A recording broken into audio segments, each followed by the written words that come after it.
What's up guys, it's Room here from iUnboxOfficial, and today we're talking about the iPhone 5s, so let's get into it. So if you guys haven't heard, the iPhone 5s is just around the corner. Apple's going to be hosting their own conference on September 10th of this year, so in about 2 days from now, and there they're going to announce the iPhone 5s and the iPhone 5C. But since I've already talked about the iPhone 5C, this video is all about the 5s, so let's go and take a look at everything you should expect from this upcoming iPhone. So as I said before, they're going to be hosting an event on September 10th.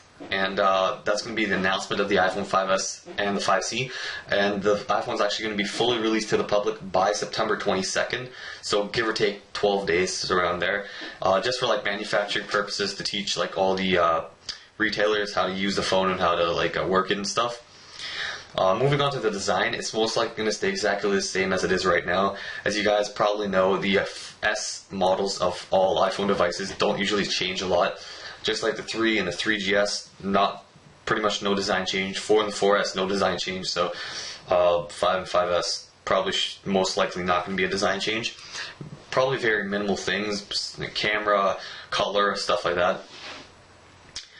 And speaking of colors, there's actually going to be 2 new colors introduced, most likely 2 new colors. There's been a ton of leaks of the gold/champagne version of the iPhone, and it's kind of a more luxurious color to make the phone look more expensive and stuff. And there's also going to be like a graphite silver version of it, and they both look pretty cool. Moving on, there's also going to be an improvement in the LED flash department. There's going to be a dual LED flash. There's been so many leaks of this. It's going to look like a pill, I guess, the top left corner on the back side of the iPhone. And camera-wise, there's been also a ton of rumors that ranging from 8 megapixels to 13 megapixels, so nothing's really been kind of confirmed yet, but you can expect 1080p video at least for any camera that does come out, along with the 2 megapixel front camera, 720p HD FaceTime video. And moving on to one of my favorite rumors, is actually probably going to be a fingerprint scanner built into the iPhone 5s. There's been a ton of leaks with like a blank home button with kind of a ring around it to work as a fingerprint scanner, so you place your finger on the device and it should unlock like that. And also the LED ring around that around the home button may also be for messages. As you know, BlackBerry has that thing where it glows blue or green or pretty much any color you want. Same with the Nexus and the S4 and stuff. They all have that glowing button around to indicate if you have any messages or not. And moving on to the internal specs, there's been so many rumors of an A7 chip coming in the iPhone 5s, and it's probably going to be a quad-core chip, as all their chips have been dual-core.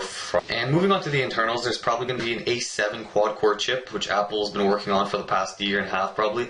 There's been a ton of leaks of this chip, and apparently it's going to be 31% faster than the current A6 chip on the iPhone 5. And the iPhone 5s is also probably going to feature 2 gigabytes of RAM. And as you guys know, it's going to be running iOS 7, as has already been released to developers. And you can check any video, type in iPhone 5, iOS 7, that's how it's going to look like on the 5s. And everyone's hoping there's going to be improved battery life. As you guys know, the iPhone 5 battery life is very bad right now. Like, it barely gets you through a day, so if they improve it by 200 milliamp hours, it should be a little bit better. And lastly, everyone's hoping that this phone will be pentaband, so it should work on all networks around the world, Wind, on the AWS 1700 network, T-Mobile, Verizon, Sprint, Rogers, Bell. Hopefully it will work on pretty much any network. And finally, the price is probably going to be standard price. As you guys know, $649 for the 16 gigabyte, $749 for the 32, $849 for the 64, and $949 for the 128 gigabyte model. And this is a pretty expensive price, so on a contract it should be like $199, which is a ton better. You sign it for 2 years and you get a brand new version of the iPhone, which I'm pretty sure everyone's going to do, because that's probably the smartest thing to do. And that's actually pretty much it. And once this iPhone 5s does get announced, I'll be definitely posting another video, guys, to let you guys know. And if you guys enjoyed this video, don't forget to leave a like, subscribe, and I'll see you guys later.